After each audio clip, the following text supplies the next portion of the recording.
Bismillahirrahmanirrahim. Ma'asyiral ikhwah wal ahibbah, Bapak Ibu saudara-saudari kaum muslimin dan muslimat, para hadirin jamaah Masjid Abu Darda radhiyallahu taala anhu wa ardah, para musyahidin dan para mustami'in, para pemirsa dan para pendengar kaum muslimin dimanapun antum berada, para abna'i talabah, para santri rahimani wa rahimakumullah. Assalamualaikum warahmatullahi wabarakatuh. Alhamdulillah, alhamdulillahi rabbil alamin, wa bihi nasta'inu wahdahu ala umurid dunya waddin. Ashhadu an la ilaha illallah al-malikul haqqul mubin, wa ashhadu anna muhammadan abduhu wa rasuluh sadiqul wa'dil amin. Sallallahu alaihi wa ala alihi wa ashabihi wa ala man tabi'ahum bi ihsanin ila yaumiddin. Amma ba'du. Allahumma la ilma lana illa ma 'allamtana, fa'allimna ya rabbana ma jahilna wa dhakkirna mimma nusina. Allahumma 'allimna ma yanfa'una wanfa'na bima 'allamtana wazidana ilma. Allahumma zidana ilman wa imana wa fahman wa yakina. Ma'asyiral muslimin wal muslimat, Bapak Ibu saudara-saudari, para hadirin dan para musyahidin serta mustami'in jamaah yang dimuliakan oleh Allah tabaraka wa ta'ala. Puja dan puji serta syukur selaku hamba senantiasa kita hadirkan hanyalah kepada Allah Jalla wa'ala. Ialah pemilik, pengatur, penguasa dan pemberi segala nikmat dan karunia apapun bentuknya. Alhamdulillah alladzi bi ni'matihi tatimmus shalihat. Pada senja hari yang berbahagia ini, Allahu Jalla wa'ala membimbing dan menuntun kita. Allah Tabaraka wa ta'ala memakai kita bersama di dalam ketaatan kepadanya. Setelah menunaikan amalan yang fardu, Allah Tabaraka wa ta'ala berikan kepada kita kesabaran untuk tetap berada di dalam rumahnya, untuk bersama-sama melaksanakan sebuah ibadah yang mulia, belajar ilmu agama dan saling nasihat menasihati sesama kita. Alhamdulillahi awalan wa akhira, walahu syukru zahiran wa batina. Ma'asyiral muslimin wa ibadallahil mu'minin. Ada 3 hadis yang mulia dari Nabi kita tercinta Muhammad sallallahu alaihi wasallam yang menjadi pembuka dari pelajaran kita di kesempatan yang berbahagia ini. Hadis dikeluarkan oleh Al-Imam Al-Bukhari dan Imam Muslim dari jalan sahabat yang mulia Abu Hurairah radhiyallahu taala an.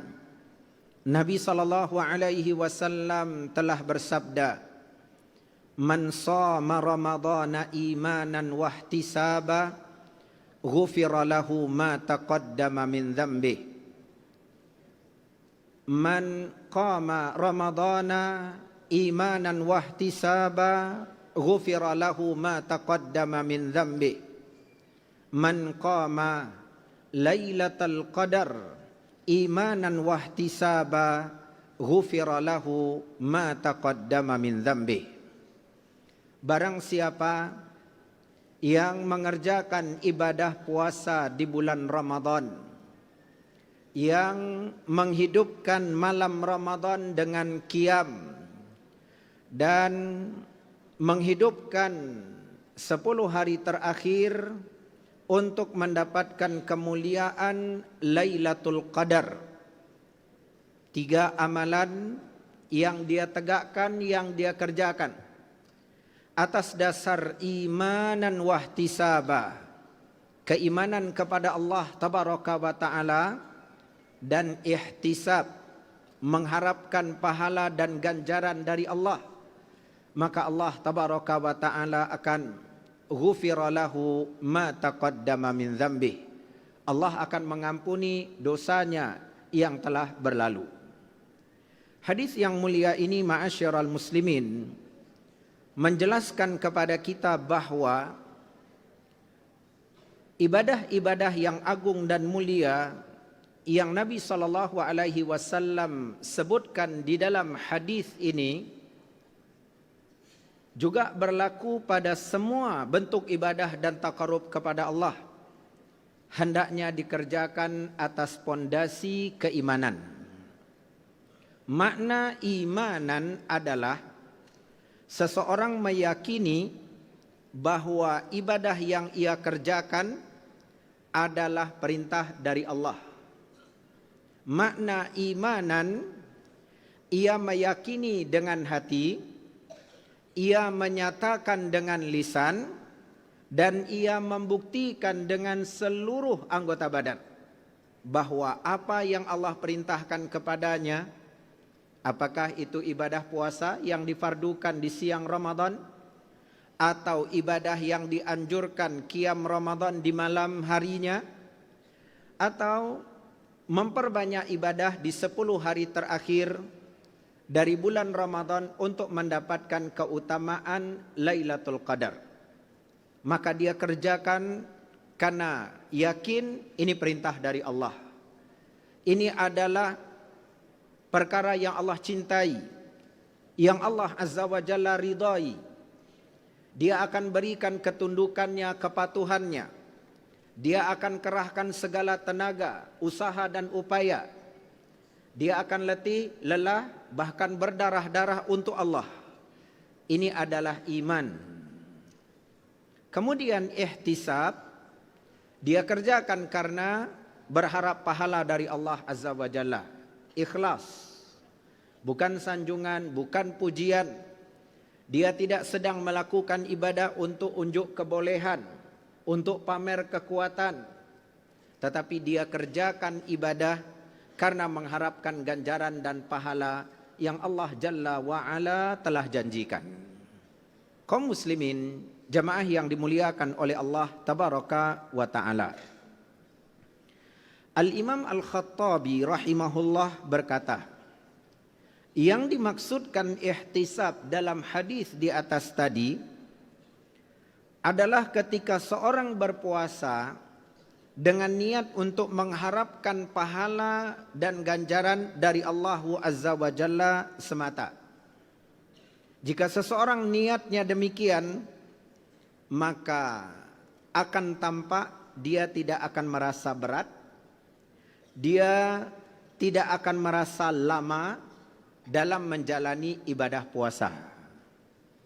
Perhatikan, ikhwan akhwat kaum muslimin dan muslimat, Nabi SAW menyebutkan ibadah-ibadah dalam hadis tadi dikerjakan dengan keimanan, yang kedua juga dengan ihtisab. Selain yakin ini adalah ibadah, ini adalah perintah dari Allah, maka hadirkan keikhlasan niat. Keikhlasan niat dibuktikan kita lakukan ibadah dengan kesenangan hati, bukan kesakitan di dalam hati. Kita kerjakan ibadah karena memang kita memerlukan, membutuhkan untuk bisa dekat dengan Allah, bukan mengerjakan ibadah sekedar pelepas tanya atau meletakkan kewajiban saja. Ihtisab, mengharapkan pahala dan ganjaran, membuat seseorang merasakan kenikmatan dan kelezatan dalam beribadah. Dia tidak merasa ada beban dan tidak pula merasa bosan. ketika disampaikan kepada dia atau dikirimkan pesan kepadanya bahwa ini adalah Ramadan kedua, seorang yang ihtisab, dia merasa bahwa dia harus tingkatkan ibadahnya. Karena waktu tidak lama. Dia harus gesahkan semua bentuk takarub kepada Allah Tabaraka wa Ta'ala. Tidak boleh ada waktu yang terbuang sia-sia. Sebaliknya yang tidak menghadirkan ihtisab, dia merasa lama. Baru hari kedua, berarti 28 hari lagi. Yang 2 hari aja udah rasanya mau mati, apalagi mau puasa 28 hari. Maka ma'asyiral muslimin, hendaknya kita mempersiapkan bekal utama untuk menyambut bulan Ramadan dengan menata keimanan kita, dengan memperbaiki keimanan kita. Ini salah satu bekal terbaik yang kita bawa. Bapak Ibu, saudara-saudari kaum muslimin, di antara tanda keimanan ada di dalam dada seorang hamba, keimanannya baik, maka dia akan memperhatikan perintah Allah Tabaraka wa Ta'ala, dia akan memuliakannya, dan dia juga akan mempersiapkan dirinya untuk dapat melaksanakan perintah tersebut.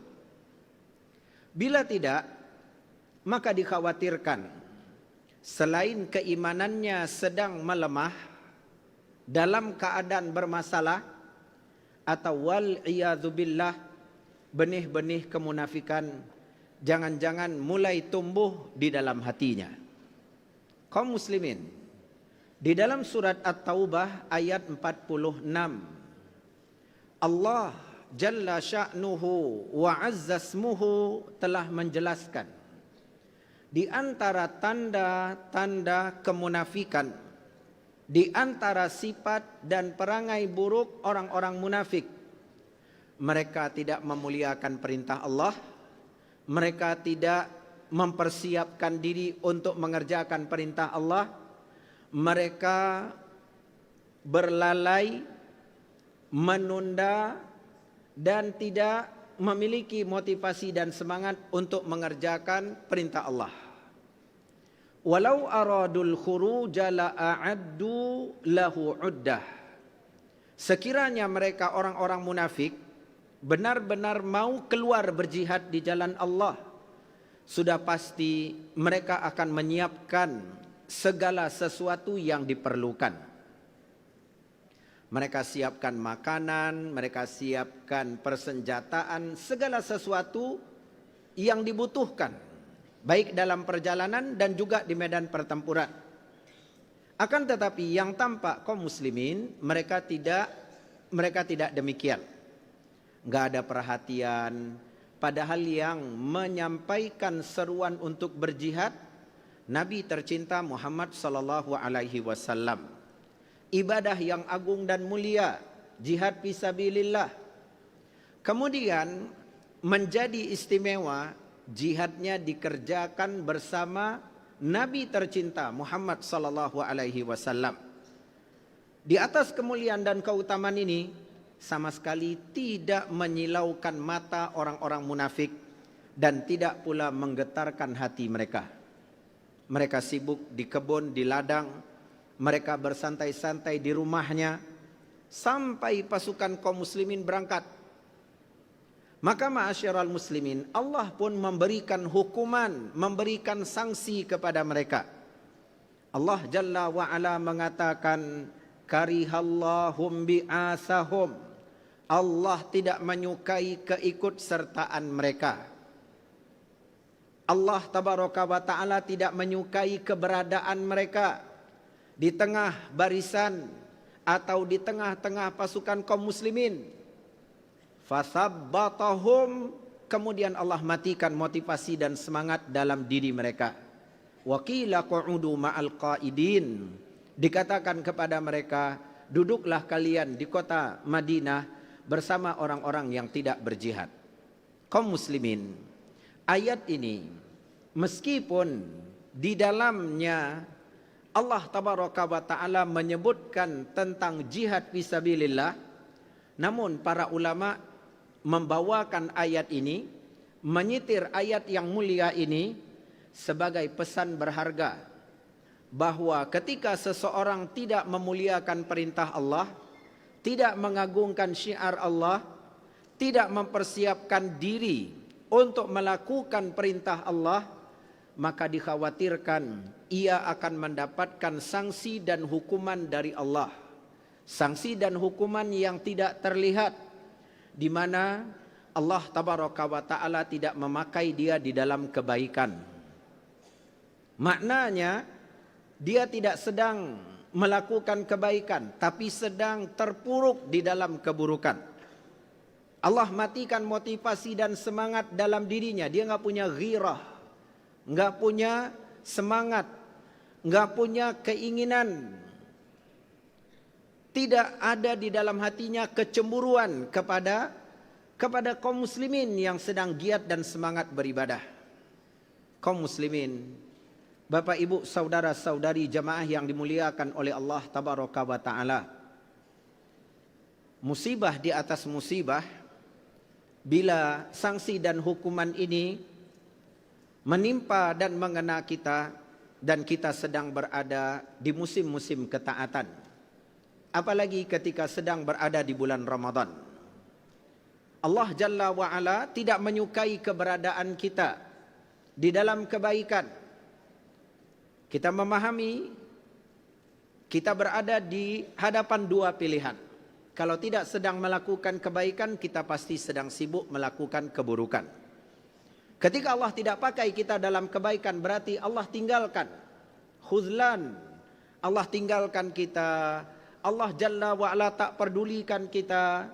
Kita akan terpuruk di dalam keburukan. Padahal kaum muslimin, kita berada pada ayyam ma'dudat, hari-hari yang berbilang. Ayyamun qalilah, hari-hari yang sedikit di bulan Ramadan. Siangnya mulia dengan siam, malamnya mulia dengan qiyam. Tapi Allah Jalla wa'ala enggak pakai kita. Apakah saya, Bapak Ibu kaum muslimin, kaum muslimat, menyandarkan kemampuan beribadah kepada diri kita? Kita lemah. Siapakah yang menunjuki dan memudahkan kita untuk beribadah? Huwallah. Maka dari itu, kita butuh untuk mendapatkan bantuan dan pertolongan dari Allah. Kita butuh untuk mendapatkan hidayah dan bimbingan dari Allah. Allahu Jalla wa'ala mengatakan, fa'budhu wa tawakkal alaih. Ibadatilah olehmu Allah dan berserah dirilah engkau kepadanya. Kalau mau beribadah, serahkan diri kita kepada Allah. Yakin bahwa ibadah ini tidak akan terlaksana, melainkan karena Allah Jalla wa'ala memudahkan itu buat kita. Tawakal itu kaum muslimin sebelum beramal, sedang beramal, dan setelah beramal. Dan dipadukan dengan doa. Iyyaka na'budu wa iyyaka nasta'in. Allah tabaraka wa ta'ala menyebutkan dalam ayat ini, na'budu, kita beribadah hanya kepada Allah. Kemudian nasta'in, kita juga minta bantuan kepada Allah. Meminta bantuan kepada Allah termasuk ibadah. Tapi Allah tabaraka wa ta'ala pisahkan. Na'budu, iyyaka na'budu wa iyyaka nasta'in. Untuk menegaskan bahwa na'budu, kita enggak akan bisa beribadah kalau kita tidak mau nasta'inu billah, minta bantuan kepada Allah. Sekarang kaum muslimin, ketika seseorang tidak memuliakan perintah Allah, tidak mengagungkan perintah Allah, bagaimana dia akan berdoa kepada Allah? Bagaimana dia akan bertawakal kepada Allah? Bila itu tidak dia kerjakan, Allah Jalla wa'ala pun tidak memakainya. Allah tabaraka wa ta'ala pun tidak akan peduli kepadanya. Lihat orang-orang munafik, jihad di jalan Allah, jihad bersama Rasulullah, namun Allah tabaraka wa ta'ala tidak pakai mereka. Bapak Ibu, saudara-saudari kaum muslimin, jamaah yang dimuliakan oleh Allah Tabaraka wa Ta'ala. Maka dari itu, hari-hari yang saat ini kita berada di bulan Sya'ban, malam ini memasuki tanggal 6 dari bulan Sya'ban, hampir sepekan.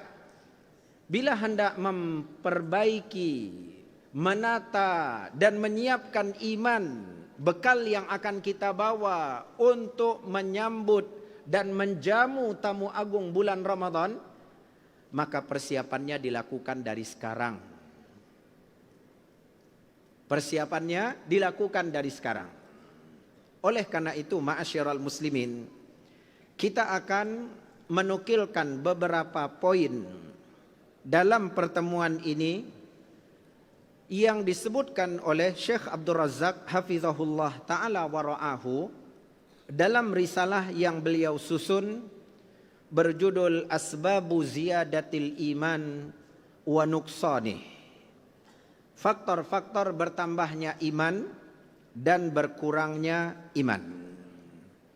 Sebelum kita menuju kepada poin ini, terlebih dahulu ma'asyiral muslimin, perlu kita ketahui bahwa nikmat yang agung, yang mulia Allah Tabaraka wa Ta'ala berikan kepada kita dibagi menjadi dua.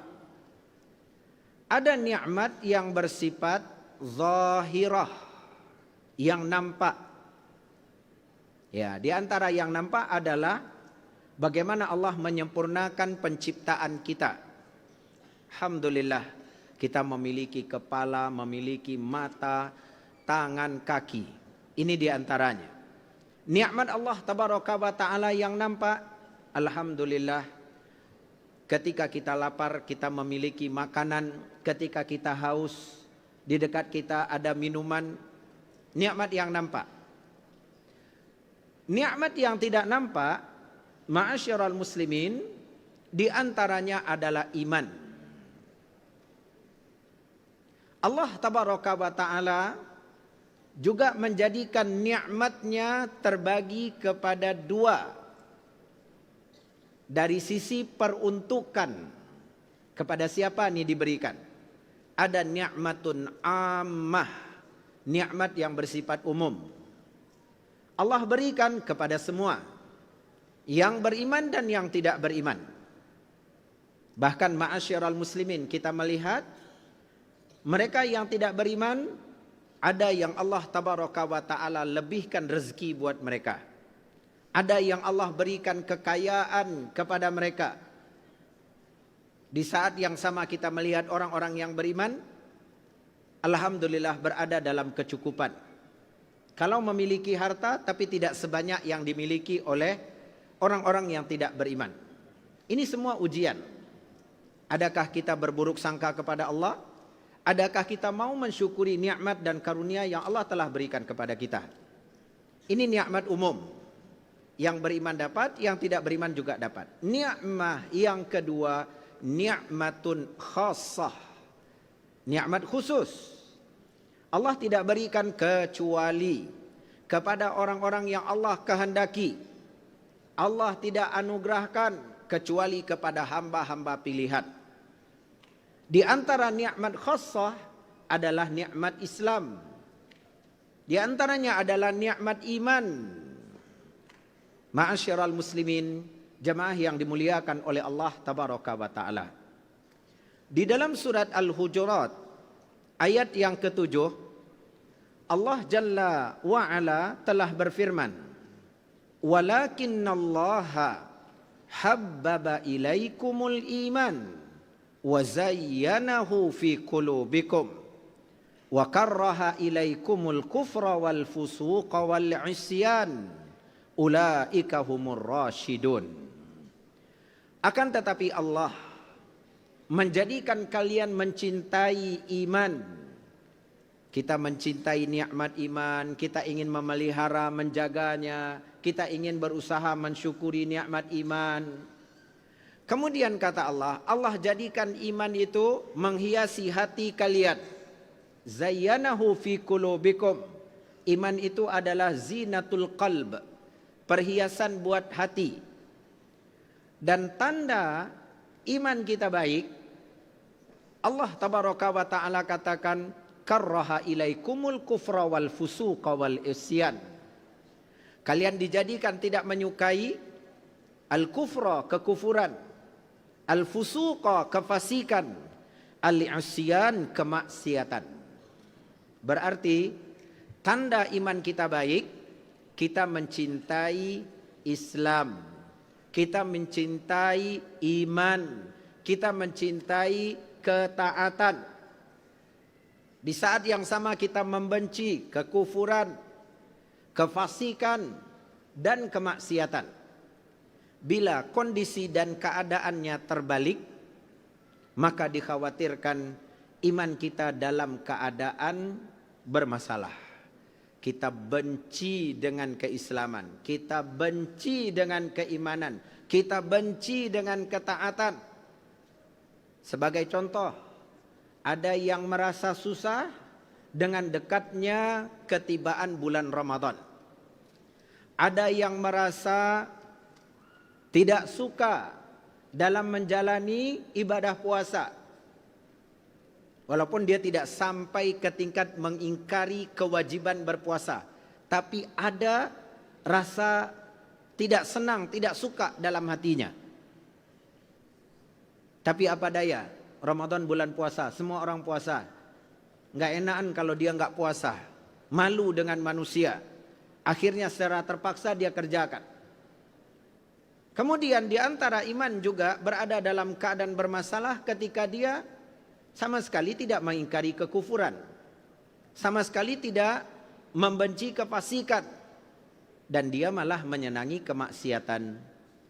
Nas'alullah salamata wal afiyah. Maka bila terbalik, kita khawatir iman kita berada dalam keadaan tidak baik. Kaum muslimin dan muslimat, jemaah yang dimuliakan oleh Allah tabaraka wa ta'ala, mereka orang-orang saleh sebelum kita. Nabi Muhammad sallallahu alaihi wasallam sebagai suri tauladan kita. Beliau telah bersabda, alaihi afdalus salah wa atammus salam, sesungguhnya iman yang ada di dalam hati kalian akan menjadi usang sebagaimana usangnya pakaian yang menutupi tubuh kalian. Maka hendaklah kalian berdoa kepada Allah, kalian minta kepada Allah agar Allah Jalla wa Ala memperbaharui keimanan kalian. Kaum muslimin lihat, selain Nabi SAW memberikan kepada kita petunjuk, ketika kita berdoa, mintalah kepada Allah, Allahumma inni as'aluka imanan sadiqa. Ya Allah, aku minta kepadamu iman yang benar, iman yang jujur. Allahumma inni as'aluka imanan la yanfad. Aku minta kepadamu ya Allah iman yang tidak lekang, yang tidak habis. Minta kepada Allah Jalla wa Ala. Doa itu salah satu cara menjaga iman. Tetapi juga dalam hadis ini ada pesan berharga. Bagaimana Nabi SAW memperhatikan iman. Bagaimana Nabi SAW mengarahkan kita untuk memperhatikan iman kita. Jangan hanya sibuk memperhatikan penampilan. Jangan hanya sibuk bagaimana memperbagus postur badan. Tapi di antara yang perlu kita perhatikan, rawat jaga iman. Ma'asyiral muslimin, bagaimana pula para sahabat? Lihatlah mereka. Umar bin Khattab radhiyallahu ta'ala an. Umar bin Khattab radhiyallahu ta'ala an berkata kepada para sahabat, halummu nazdad imana. Kemarilah kalian wahai para sahabat, ayo kita berusaha menambah dan menguatkan iman. Artinya dia memanggil para sahabat, ayo duduk, kita berdiskusi, kita saling nasihat menasihati agar iman kita bertambah. Abdullah bin Mas'ud radhiyallahu taala an, ia berkata kepada orang-orang yang ada di dekatnya, ijlisu bina nazdad imanan. Marilah kalian duduk di sini bersama kami, kita berusaha bersama untuk memperbaiki keimanan. Umar bin Khattab radhiyallahu taala an, Abdullah bin Mas'ud radhiyallahu taala an, ini di antara para sahabat ma'asyiral muslimin, orang-orang yang menjadi bagian dari generasi terbaik umat ini, tapi punya perhatian yang besar terhadap iman. Bahkan Abdullah bin Mas'ud radhiyallahu taala an, beliau berdoa kepada Allah, Allahumma zidni imanan wa ilman wa yakina. Beliau berdoa kepada Allah, Allahumma zidni imanan, tambahkan buatku ilmu. Wa yakinan, tambahkan buatku ilman, ilmu. Dan tambahkan buatku yakinan, keyakinan. Disebutkan pula beliau berdoa kepada Allah, Allahumma zidni imanan wa yakinan wa fiqha. Ya Allah, tambahkan buatku iman, tambahkan buatku keyakinan, tambahkan buatku pemahaman.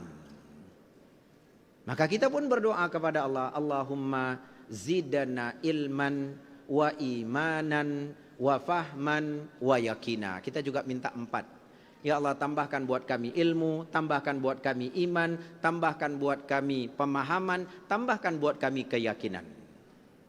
Ini menunjukkan bagaimana mereka mencurahkan perhatian yang besar terhadap nikmat iman.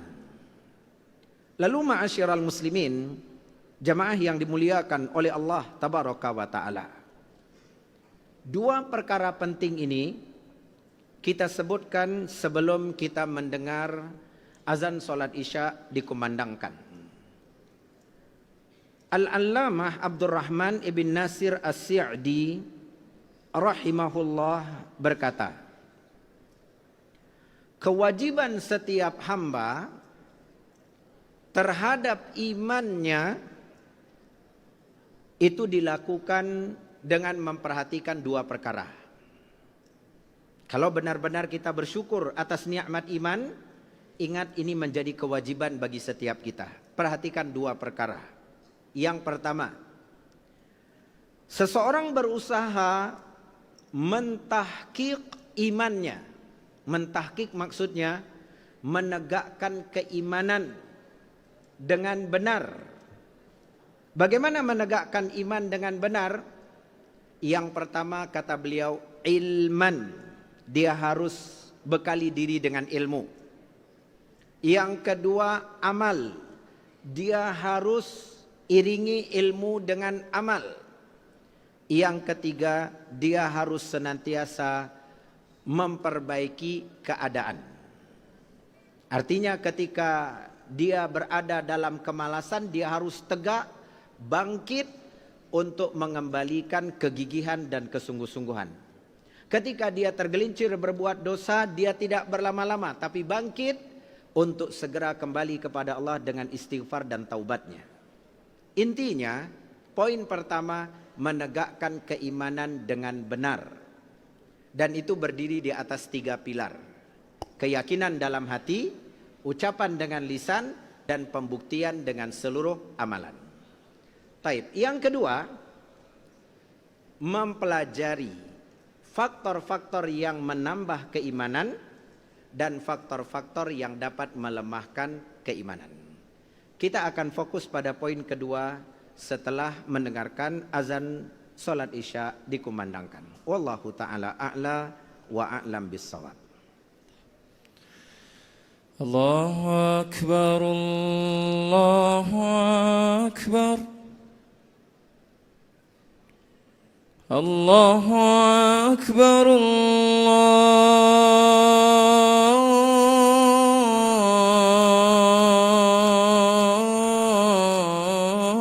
Allahu akbar. Ashhadu an la إله إلا الله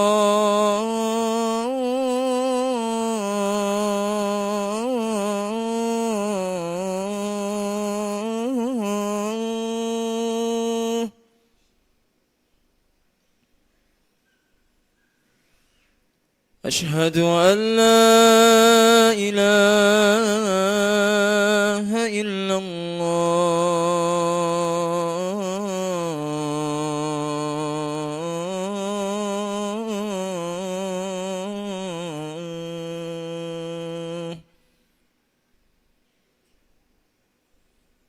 أشهد أن محمد رسول الله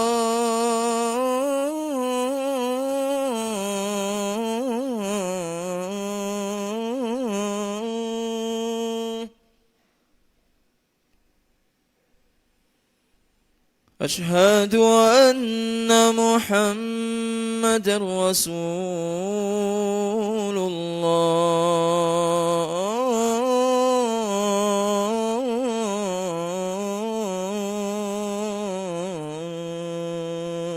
الله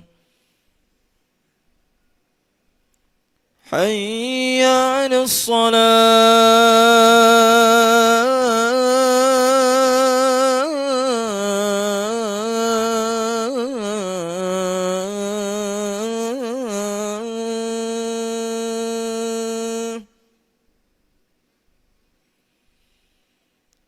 حي على الصلاة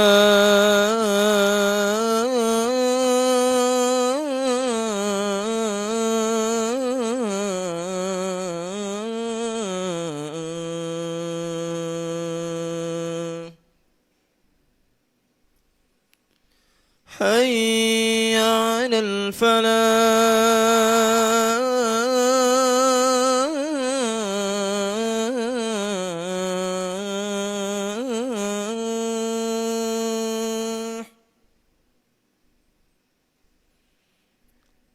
حي على الفلاح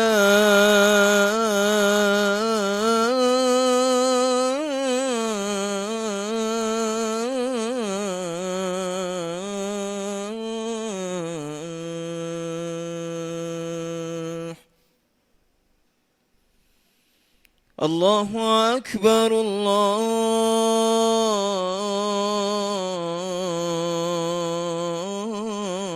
الله أكبر لا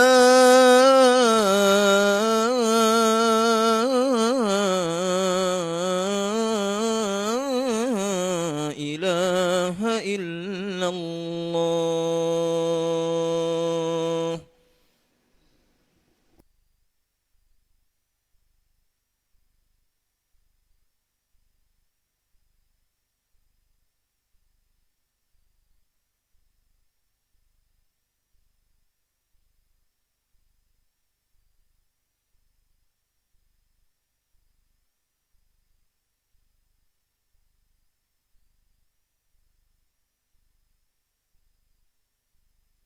Ma'asyiral muslimin wal muslimat, Bapak Ibu saudara-saudari, para hadirin, para musyahidin dan mustami'in, abna'i talabah, para santri, rahimani wa rahimakumullah ajmain.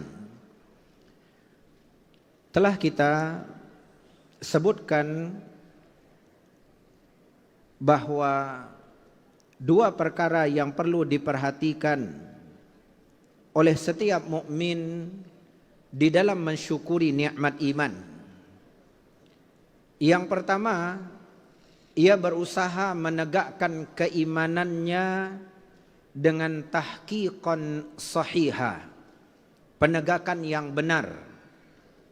Dia yakini di dalam hatinya tanpa ada keyakinan itu bercampur dengan keraguan-raguan.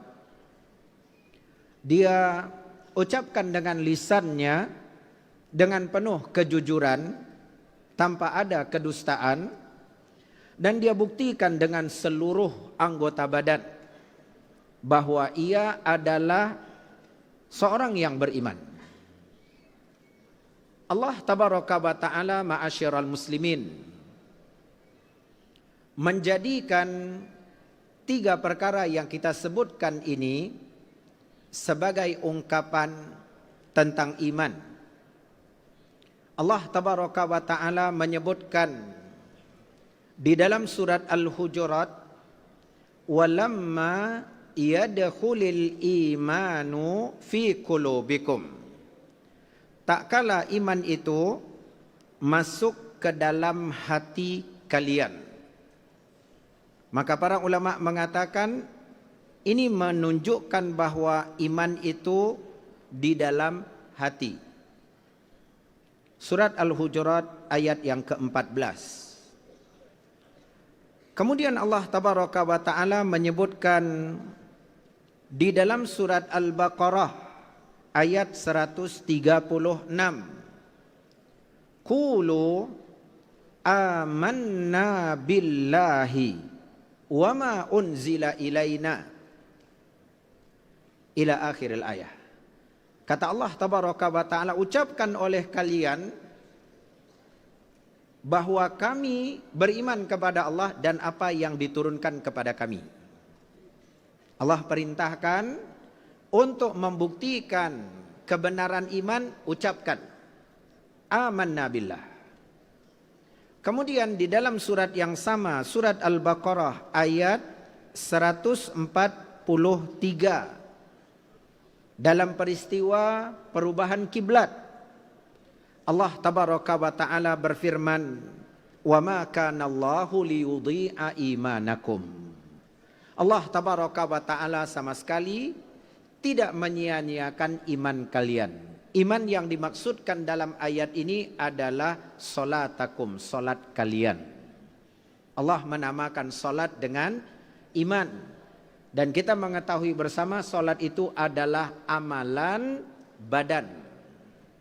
Menunjukkan bahwa penegakan iman yang benar dengan memperhatikan 3 perkara ini. Kita yakini di dalam hati, kita ucapkan dengan lisan, dan kita buktikan dengan seluruh anggota badan di dalam amalan. Ma'asyiral muslimin jamaah yang dimuliakan oleh Allah tabaraka wa ta'ala. Dalam sebuah hadis yang sahih, Nabi kita Muhammad sallallahu alaihi wasallam bersabda, al-imanu bid'un wa sab'una syu'bah. Iman itu memiliki lebih dari 70 cabang. A'laha qaulu la ilaha illallah. Cabang keimanan yang paling tinggi ucapan la ilaha illallah. Ini menunjukkan bahwa iman qaulun bil lisan. Karena Nabi mengatakan ucapan la ilaha illallah cabang keimanan yang paling tinggi. Kemudian kata Nabi, wa adanaha, cabang keimanan yang paling rendah adalah imatatul adza anit tariq, menyingkirkan gangguan dari jalan. Menyingkirkan gangguan dari jalan ini adalah perbuatan, amalan dengan anggota badan. Kita ambil tuh kayu yang melintang di tengah jalan, lalu kita angkat, kita letakkan ke tepi jalan.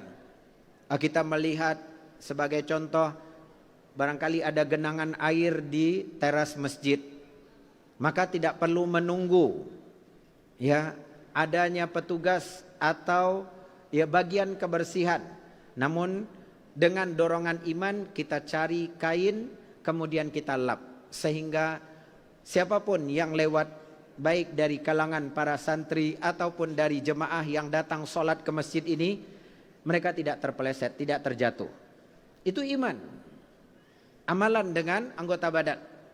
Kemudian Nabi mengatakan wal haya'u syu'batun minal iman. Malu itu juga termasuk cabang keimanan, dan malu itu adalah amalan hati. Jadi nampak bahwa penegakan iman yang benar harus dengan memperhatikan 3 perkara ini. Kemudian yang kedua, kata Syekh Abdurrahman ibn Nasir As-Sa'di rahimahullah, bahwa mensyukuri nikmat iman, memelihara dan menjaga nikmat iman. Yang kedua adalah mempelajari apa saja faktor-faktor yang dapat meningkatkan dan menguatkan iman, dan apa saja faktor-faktor yang dapat melemahkan iman. Kita bagi penjelasan beliau menjadi dua bagian. Tentu tidak akan terselesaikan dalam pertemuan ini, namun berapa yang Allah Jalla wa'ala mudahkan, dan yang tersisa kita sambung pada pelajaran dan pertemuan berikutnya. Kaum muslimin, jamaah yang dimuliakan oleh Allah Tabaraka wa Ta'ala. Beberapa faktor yang dapat meningkatkan dan menguatkan iman. Sebelum kita sebutkan, para ulama mengatakan semua kebaikan, semua ketaatan memiliki andil dan peran untuk menguatkan iman, apapun bentuk amal kebaikan itu.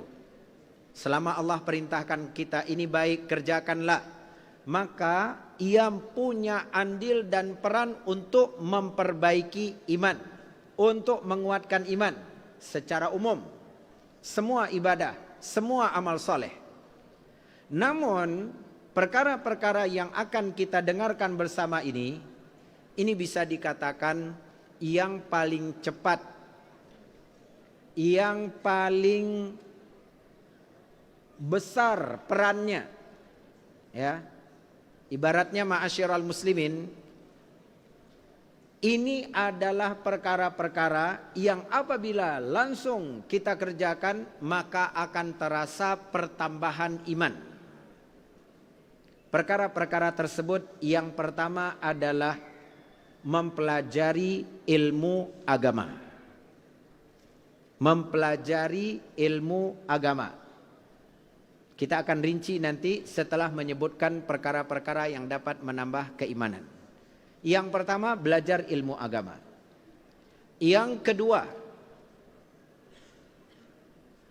memperhatikan atau tafakkur penciptaan Allah Azza wa Jalla yang ada di alam semesta. Ini dua. Kemudian yang ketiga, bersungguh-sungguh dalam melakukan ibadah dan ketaatan kepada Allah. Bersungguh-sungguh dalam beribadah dan melakukan ketaatan kepada Allah. Tiga. Yang keempat, yang terakhir, mempelajari agama Islam dan mengenali keindahan syariatnya. Ma'asyiral muslimin, jamaah yang dimuliakan oleh Allah Tabaraka wa Ta'ala, dari 4 poin ini ada yang kita bahas rinciannya, ada pula yang kita sebutkan dalilnya saja, tidak kita sebutkan secara panjang lebar penjelasan dan keterangannya, untuk menghemat waktu dan perjumpaan kita kali ini. Yang pertama adalah belajar ilmu agama. Syekh Abdul Razak hafizahullah ta'ala wara'ahu merinci poin ini di dalamnya dengan beberapa perkara. Belajar ilmu agama, kita ketahui bersama, adalah ibadah yang mulia, ibadah yang agung.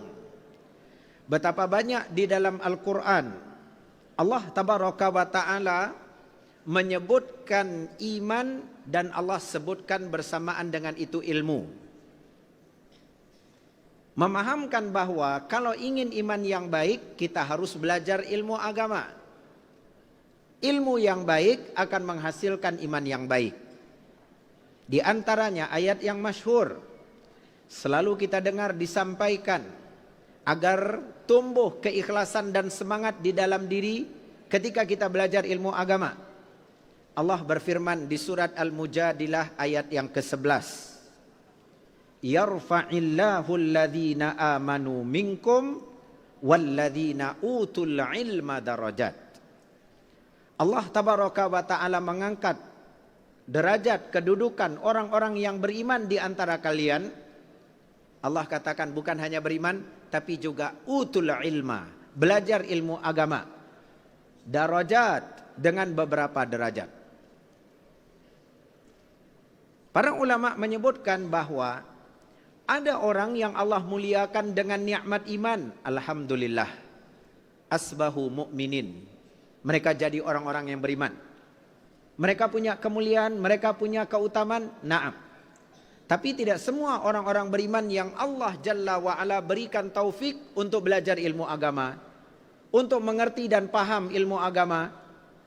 Bila seseorang Allah berikan kepadanya nikmat iman, lalu Allah mudahkan dia belajar ilmu agama, menjadi seorang yang faqih, maka ini adalah nikmat di atas nikmat. Artinya orang beriman yang belajar ilmu agama, mengerti, paham, dia bisa mengamalkannya dan mampu mengajarkannya, dia adalah mukmin yang tinggi kedudukannya di antara orang-orang yang beriman. Makanya ma'asyiral muslimin, berbahagialah jiwa yang Allah tabaraka wa ta'ala mudahkan untuk belajar ilmu agama. Jiwa yang Allah tabaraka wa ta'ala selalu beri motivasi dan semangat untuk belajar ilmu agama. Bapak ibu kaum muslimin kaum muslimat, begitu pula antum para abna'i talabah. Perjuangan besar yang dilakukan. Para ulama mengatakan di antara yang membuat ilmu menjadi faktor pertambahan iman itu adalah perjuangan dan pengorbanan yang dikerahkan oleh seseorang untuk belajar ilmu agama. Bapak ibu saudara-saudari kaum muslimin keluar dari rumah, meninggalkan segala perkara urusan dan kebutuhan yang ada ditunda dulu, kemudian hadir ke majelis ilmu. Antum para abna'i talabah, para santri, rela berpisah dengan keluarga, rela meninggalkan kenikmatan dan kesenangan berada di rumah, menyabarkan diri untuk berada di ma'had, menghadapi berbagai ujian cobaan. Ini adalah hal-hal yang akan menguatkan iman. Kemudian duduk di majelis ilmu, kita bermudzakarah, berdiskusi, saling nasihat menasihati, mendengarkan ayat Al-Quran, mendengarkan hadis, mendengarkan wasaya nafi'ah, wasiat-wasiat nasihat bermanfaat dari orang-orang saleh. Ini semua menambah keimanan. Duduk bersama orang-orang yang ingin memperbaiki keimanan, yang ingin meningkatkan kesolehan, tentu akan memberi pengaruh dan warna kepada kita. Ini juga merupakan peran ilmu untuk menguatkan keimanan. Belum lagi seseorang ketika dia pelajari, dia paham, lalu kemudian dia amalkan, kemudian setelah itu dia ajarkan, maka ma'asyiral muslimin, imannya akan semakin baik. Bapak ibu saudara-saudari kaum muslimin, jamaah yang dimuliakan oleh Allah tabaraka wa ta'ala, apa yang kita lakukan pada faktor pertama ini, belajar ilmu agama? Yang pertama yang kita lakukan adalah mempelajari ilmu yang membuat kita mengenal nama-nama Allah dan sifat-sifatnya. Ini yang pertama. Jadi dalam belajar ilmu agama kita perlu mempelajari ilmu yang membuat kita mengenal siapa Allah yang kita ibadati, nama-namanya, sifat-sifatnya, mengenali hak Allah tabaraka wa ta'ala. Allah berfirman di dalam surat Al-A'raf ayat 180, walillahil asma'ul husna fad'uhu biha. Allah memiliki nama-nama yang indah, maka berdoalah kalian dengannya, beribadahlah kalian dengannya. Ibadah apa yang bisa kita lakukan kalau kita enggak mempelajari nama-nama Allah dan sifatnya? Bagaimana kaum muslimin kelezatan, kenikmatan dalam melakukan ibadah bisa kita hadirkan, kita rasakan kalau kita enggak mengenal Allah Jalla wa Ala yang kita ibadati. Allah mengatakan allazi yaraka hina taqum wa taqallubaka fis sajidin. Allah melihat engkau ketika berdiri di saf. Enggak perlu kita kaum muslimin untuk mengabarkan kepada manusia bahwa kita adalah orang yang solat. Nggak perlu nanti Ramadan untuk dapat pengakuan, untuk dapat pujian dari manusia. Foto, ya, lalu kirimkan kepada manusia. Lihat nih, teman-teman, saya lagi di Masjid Abu Darda. Kira-kira ngapain? Bikin tebak-tebakan lagi. Untuk apa? Kalau kita yakin Allah melihat kita berdiri di saf-saf kaum muslimin untuk menegakkan solat, kita nggak butuh perhatian manusia. Allah lihat. Tidakkah kita senang dan bahagia? Bahkan Allah katakan wa taqallubaka fis sajidin. Perubahan gerakmu ketika sujud Allah perhatikan. Itu buah mempelajari nama Allah Azza wa Jalla dan sifatnya. Allah basir, Allah melihat. Sami', Allah mendengar.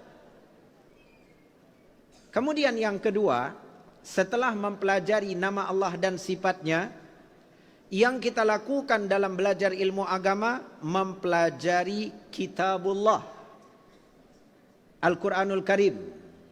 Mempelajari kitabullah, Al-Quranul Karim.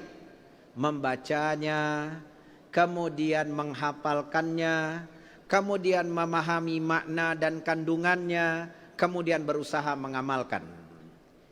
Ini ma'asyiral muslimin adalah hakut tilawah. Ini adalah bentuk kita benar-benar ingin membaca Al-Quran dan mengikuti bacaan kita dengan pemahaman, tadabbur, kemudian dengan pengamalan, yakni mempraktekkan dan mengamalkan Al-Quran dalam kehidupan. Allah Tabaraka wa Ta'ala berfirman di dalam surat Shad ayat 29. Kitabun anzalnahu ilaika mubarak. Kitab yang kami turunkan kepadamu adalah kitab yang penuh keberkahan. Kapan keberkahan Al-Quran bisa kita dapatkan? Liyadabbaru ayatihi waliyatadzakkara ulul albab. Ditadaburi ayat-ayatnya, kemudian dipetik pelajaran-pelajaran berharga yang terdapat di dalamnya. Seorang yang hanya baca, tidak mempelajari makna dan kandungannya, bagaimana dia bisa menghasilkan al-amal wa tatbiq, amalan dan penerapan dalam kehidupan? Maka dari itu ma'asyiral muslimin, kita jadikan Al-Quran sebagai bacaan, kita jadikan Al-Quran sebagai bacaan yang harus membuat kita mengerti dan paham. Orang-orang soleh sebelum kita mengatakan bahwa jadikan di antara azam dan tekad kita ketika baca Al-Quran, mata at-ta'izu bima aqra. Kapan saya bisa mendapatkan faedah dari ayat yang saya baca? Sebagian mereka mengatakan, engkau membaca, maka tanamkan di dalam dirimu, saya membaca agar saya bisa paham. Berarti selain membaca, kita harus pelajari tafsirnya. Kita harus mempelajari kandungannya, agar ma'asyiral muslimin kita bisa menjadikan Al-Quran sebagai huda, petunjuk dan pedoman dalam menjalani kehidupan. Kaum muslimin jamaah yang dimuliakan oleh Allah Tabaraka wa Ta'ala. Setelah membaca Al-Quran, di dalam usaha kita belajar ilmu agama, yang ketiga yang kita lakukan ma'asyiral muslimin adalah mempelajari sirah Nabi kita tercinta Muhammad sallallahu alaihi wasallam dan juga kehidupan generasi terbaik umat ini, para sahabat radhiyallahu taala anhum ajmain. Membaca perjalanan hidup Nabi sallallahu alaihi wasallam mempelajari kehidupan para sahabat, mereka yang duduk belajar dari Nabi SAW, akan memberikan kepada kita banyak pelajaran, banyak ibrah dan hikmah. Sebagai contoh, bagaimana Nabi SAW menghadapi penolakan, penentangan dari orang-orang kafir, dari kaum musyrikin yang menghalangi beliau dalam berdakwah, yang terus melakukan kejahatan demi kejahatan untuk menghalangi usaha beliau menyampaikan agama Allah. Ini kaum muslimin membuat kita bisa menghadirkan kesabaran di dalam diri. Nabi SAW saja, manusia termulia, tidak selamat dari cacian dan makian manusia. Lalu siapa saya? Orang mungkin mencela kita, orang mungkin menghina kita. Memang kita tidak menyampaikan ilmu di meja kajian, tapi kita menerapkan, mengamalkan dalam kehidupan. Itu pun dikomentari dengan komentar-komentar miring oleh manusia. Fulan so alim, fulan so hebat, fulan itu dia aja yang betul. Padahal kita nggak ada menyampaikan, kita menerapkan saja. Tetap saja dikomentari. Kaum muslimin, bagaimana Nabi SAW? Beliau tetap berlapang dada, beliau memaafkan manusia, dan beliau taghaful. Beliau tidak menyibukkan diri dengan komentar, dengan cacian dan makian manusia. Itu menjadi pelajaran buat kita. Berarti saya tidak boleh melemah. Komentar manusia tidak boleh membuat saya menjauh dari Allah. Nah, kita baca lagi para sahabat. Mereka mendapatkan perlakuan tidak baik. Mereka disiksa. Mereka dilukai, ma'asyiral muslimin, dipaksa untuk meninggalkan keislaman, menanggalkan keimanan, mereka tetap bertahan. Khabbab ibn al-Arat radhiyallahu ta'ala datang ke hadapan Nabi SAW. Dia berkata, wahai Rasulullah, tidakkah kau berdoa kepada Allah untuk kami? Berat ujian yang dihadapi. Nabi SAW menghibur Khabbab ibn al-Arat dan menyabarkannya. Nabi SAW mengatakan, wahai Khabbab, dahulu orang-orang sebelum kita, mereka itu dalam mempertahankan keislaman dan menjaga keimanan, ada yang harus mendapatkan ya siksaan. Sesungguhnya ditancapkan di punggungnya sisir yang terbuat dari besi, lalu kemudian ditarik ke bawah sehingga hancur punggungnya dan daging yang menutupi tulang di punggungnya. Dan dia tetap bertahan di atas keislamannya. Wahai Khabbab, ada lagi orang sebelum kita dalam menjaga keislaman dan keimanannya, diletakkan minsyar, gergaji di atas kepalanya. Dipaksa dia untuk menanggalkan keislaman, dipaksa dia untuk meninggalkan keimanan, dia enggan. Dia tetap bertahan, akhirnya digergaji dari kepala sampai ke bawah, badannya terbelah dua. Itu menggugah hati, itu menggetarkan ya jiwa kita kaum muslimin. Itu mengingatkan kita bahwa kita dalam memperjuangkan keimanan belum seberapa. Sehingga kita makin kuat. Wah, mereka lebih berat daripada kita.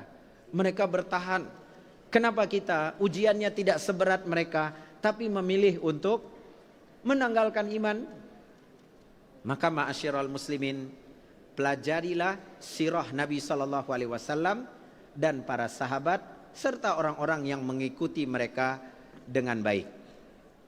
Bapak ibu saudara saudari kaum muslimin jamaah yang dimuliakan oleh Allah tabaraka wa ta'ala, kita cukupkan pelajaran kita sampai pada poin itu. Berarti faktor yang pertama yang paling cepat untuk meningkatkan keimanan adalah belajar ilmu agama. Apa yang kita lakukan di dalamnya? Pertama, mempelajari ilmu yang membuat kita mengenali Allah tabaraka wa ta'ala.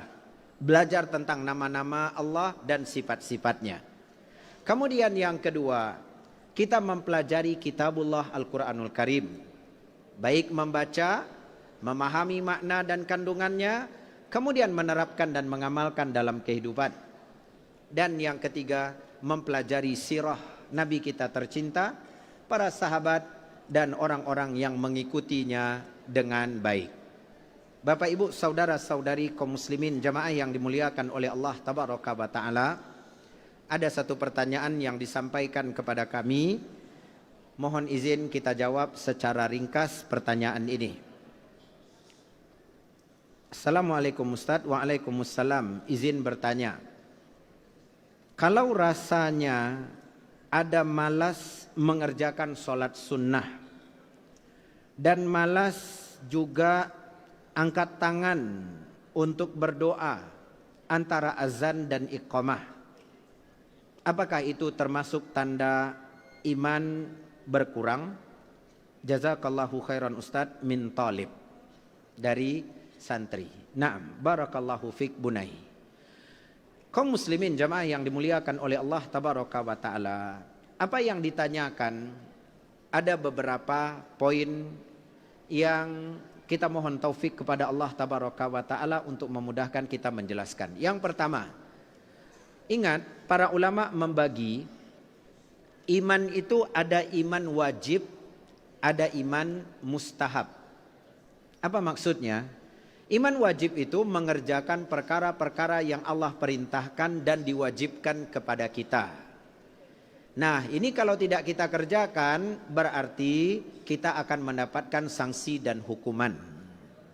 Ini iman wajib. Artinya mengerjakan perkara-perkara yang Allah wajibkan.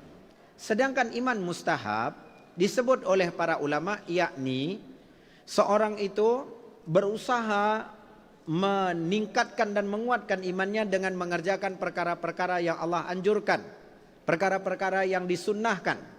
Ini kalau ditinggalkan kaum muslimin, kita tidak diiqab, kita tidak dihukumi, ya, karena dia hanya dianjurkan, disunnahkan, tetapi kita akan rugi.